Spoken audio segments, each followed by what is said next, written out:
bem, estamos começando mais um Fogo Amigo aqui na TV Babitonga, canal 9 da NET e também pela internet. Você já sabe que pode nos assistir pelo www.babitonga.tv.br.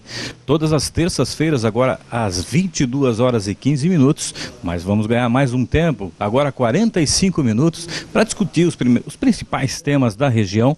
E hoje nós temos uma entrevista muito importante com um dos nossos representantes em nível federal, o deputado do PP, João Alberto Pisolatti. Ele que foi eleito nas últimas eleições e já está aí no 5º mandato, é isso, deputado? 5º mandato. Um abraço, Altair, é um prazer estar com vocês. Deputado, a demanda tem sido grande em todas as regiões por saúde. A mídia nacional tem colocado a toda hora as dificuldades, e não é uma dificuldade daquele município ou daquele, é uma generalizada a dificuldade. O que a Câmara Federal, o que os deputados, e o senhor particularmente, está pensando sobre esse tema e uma forma de resolver? Bom, a saúde é um problema bastante sério no país, apesar da vinculação orçamentária tanto no município quanto no estado, ou seja, tem uma obrigatoriedade de fazer o investimento. A saúde continua necessitando de recursos, tanto que agora nós voltamos à discussão. Na discussão do royalties, incluímos a saúde como participante do resultado dos royalties, não só do lucro, mas do resultado dela, né? Mas a saúde, em primeiro lugar, precisa ser revisto a gestão dela, né? Nós temos consciência da necessidade de recursos, tanto que estamos fazendo a nossa parte no Congresso Nacional, mas principalmente, antes até de aportar a discussão da gestão. A gestão tem que ser profissionalizada, tem que ser competente, tanto para melhorar o serviço para a população, como para potencializar os recursos que existem para ela.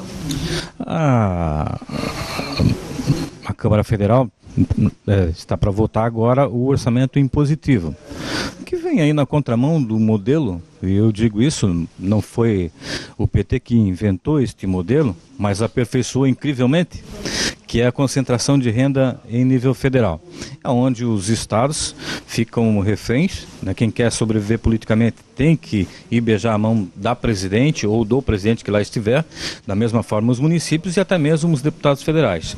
O orçamento impositivo, na sua maneira de entender, vai diminuir um pouco esta dependência de quem quer ter a sua sobrevivência política garantida em relação ao governo federal?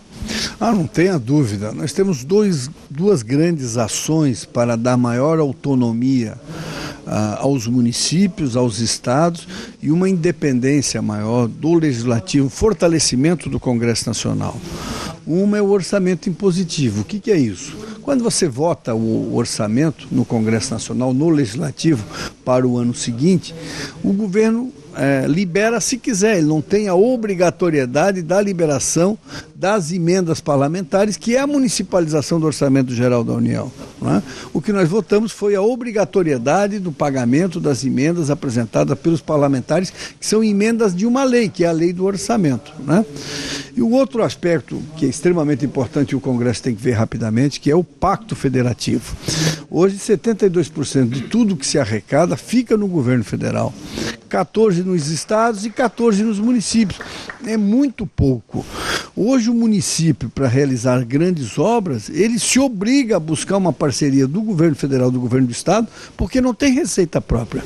Você tem uma vinculação, educação e saúde, 40%, folha de pagamento, 40% a 50%, dependendo do município, às vezes até mais. Então sobra aí 5%, 10% para o custeio e o investimento das obras necessárias para o desenvolvimento do município. Isso é impossível. Isso faz com que tenha essa dependência. O fato de nós vivermos até hoje com orçamento não impositivo cria uma dependência. O prefeito vai lá pedir as obras para o deputado. O deputado depende da liberação, da vontade do governo federal ou do governo do estado. Então o orçamento impositivo foi uma grande evolução, é uma grande evolução. Estamos votando, vamos votar agora em segundo turno. Primeiro turno já foi aprovado. Eu acredito que vai ter aprovação tanto na Câmara quanto no Senado.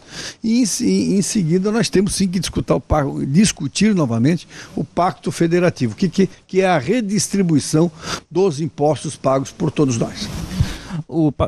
Eu conversava com o deputado federal Mauro Mariani, do PMDB, ele também falava do Pacto Federativo, né, como uma coisa que tem que ser discutido compulsoriamente nos próximos dias, sob pena de, até ele, não sei se exagerava, mas dizia que havia um certo risco de uma moratória de estados e municípios. É verdade, o Mauro tem toda a razão. Há um congelamento, uma limitação muito forte da capacidade de investimento dos estados e municípios. E aonde você tem a melhor aplicação, a melhor fiscalização dos recursos públicos, que é no município.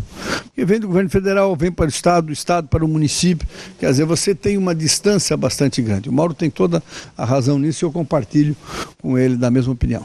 Até porque, deputado, está se municipalizando e estadualizando serviços, mas não há o repasse do serviço, né? O repasse para custeio desses serviços. Os municípios, historicamente, estão absorvendo atividades, obrigações e não estão tendo a reciprocidade do aporte de recursos para a sua viabilização. A situação dos municípios realmente é muito delicada e, infelizmente, desde 1996 que a gente não faz uma reforma estrutural no Congresso Nacional.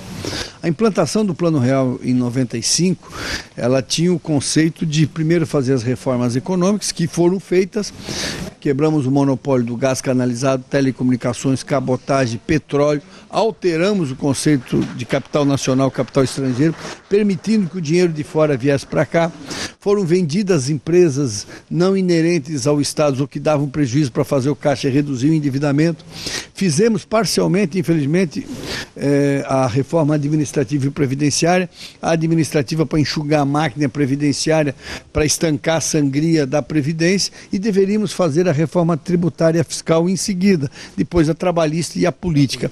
Na época veio a proposta da reeleição, e aonde o Congresso parou 1 ano e meio, abortou, parou, estagnou as reformas estruturais e votamos a reeleição do então presidente Fernando Henrique. Eu votei contra, inclusive, a reeleição. Primeiro que eu entendo que é uma concorrência desleal de quem está no governo numa eleição. Podemos aumentar de 4 para 5 anos o mandato, que dá um tempo razoável, né? E depois paramos a implantação do Plano Real.